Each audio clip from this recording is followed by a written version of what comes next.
Anton Heideck had arrived in Vienna at the age of 19, in the wet autumn of 1906. The fallen leaves stuck to the pavements of the narrow street in Spittelberg, in which, after a demoralizing search, he'd found a room to rent. He was one of the few students not to press into the cafes after lectures in the hope of catching a glimpse of some literary hero. What he admired were the newspaper dispatches from Viennese correspondents in Paris and Moscow. This could be a life, he dared to think one day when he was buying a late edition of Die Presse.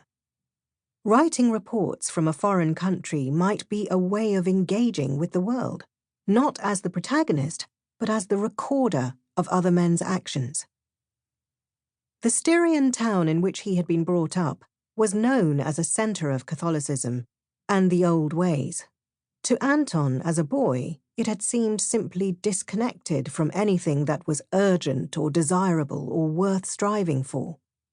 His brother, Gerhard, was 7 years older and did everything that was asked of him by their father.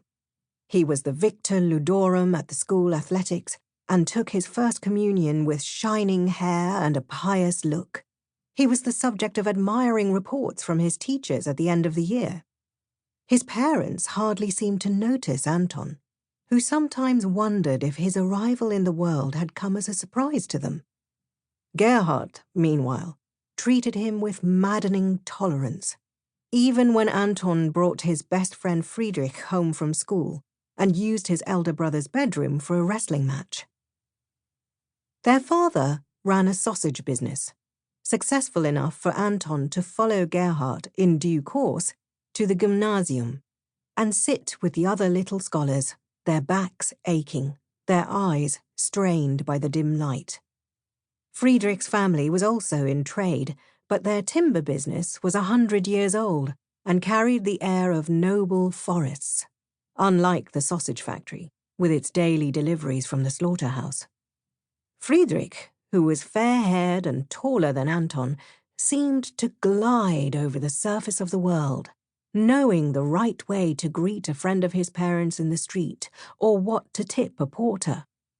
Anton hoped that by walking with him, invariably half a step behind, he might catch something of the grace he lacked.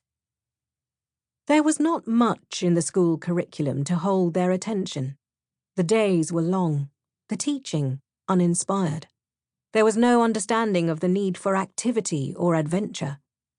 A 10-minute break in a corridor was all that was on offer before they resumed their places, 2 by 2, on the wooden benches in the schoolroom.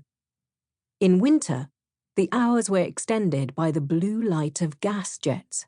In summer, the windows were covered so that the sunlit outdoor life could not distract them from learning.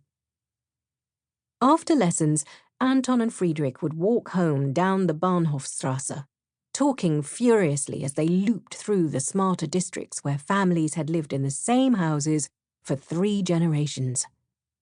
They had laughed at the lack of intellectual curiosity they imagined behind the high railings and double front doors, from where they could hear the sound of piano scales, practiced by the daughter of the house in the dying light of a winter afternoon.